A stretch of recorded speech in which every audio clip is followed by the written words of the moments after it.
So when you think about a dream car, everyone has their reasons for why that is. But when you actually get to see the vehicle in person, it can really change, either for the better or maybe for the worse. And I just remember that noise of acceleration. Once you take it for a spin, go for a ride, you are kind of pleasantly surprised about what it can do. Oh!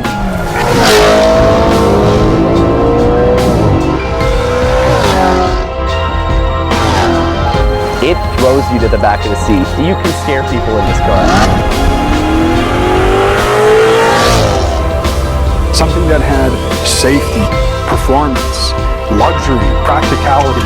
It was really like nothing else at the time.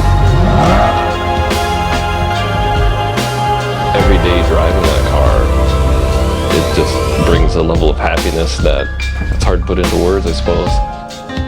This is all really customizing the car to make it my car, what I would think as an extension of myself.